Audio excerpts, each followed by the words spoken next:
Na aula 27 do curso de Criatividade, Inovação e Facilitação, faremos uma introdução à metodologia IDM, que aplicamos em nossos workshops e grupos focais.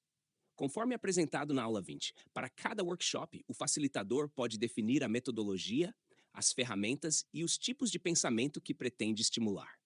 Em nossos workshops e grupos focais, aplicamos a metodologia IDM utilizando a ferramenta de brainstorming, que abrange os tipos de pensamento linear e intuitivo, e a ferramenta de causa e efeito, que explora os tipos de pensamento lateral e racional. Dessa forma, cobrimos uma ampla gama de possibilidades e diversidade.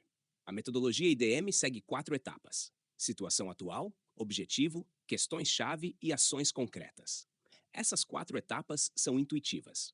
O ChatGPT, mesmo sem ter conhecimento do IDM, conseguiu dar a definição das 4 etapas. O Claude IA também conseguiu definir o que é cada uma das 4 etapas do IDM, mesmo sem ter conhecimento prévio da metodologia. Os chatbots de IA também podem fornecer exemplos da metodologia IDM. Neste caso, solicitei 3 itens em cada etapa, com o tema Biodiversidade do solo na monocultura da soja.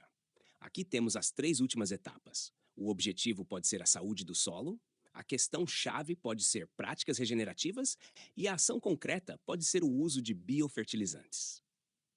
Aqui temos mais um exemplo fornecido pelo chatbot Cloud com o tema Agricultura Regenerativa. Aqui estão as 3 últimas etapas.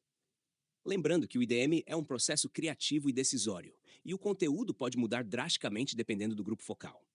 Para obter um exemplo da metodologia IDM, basta informar ao chatbot que o IDM envolve 4 etapas: situação atual, objetivo, questão-chave e ações concretas. Você pode solicitar 3 ou mais opções em cada etapa.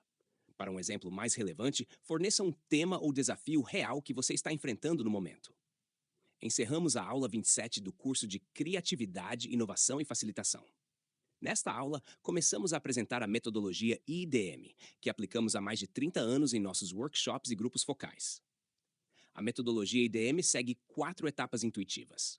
Utilizamos 2 ferramentas conhecidas, o brainstorming e as conexões de causa e efeito.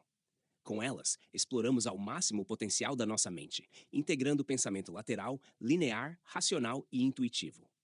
Hoje em dia, os chatbots de IA podem nos fornecer exemplos de aplicação da metodologia IDM com base em temas ou desafios reais. Até a próxima aula!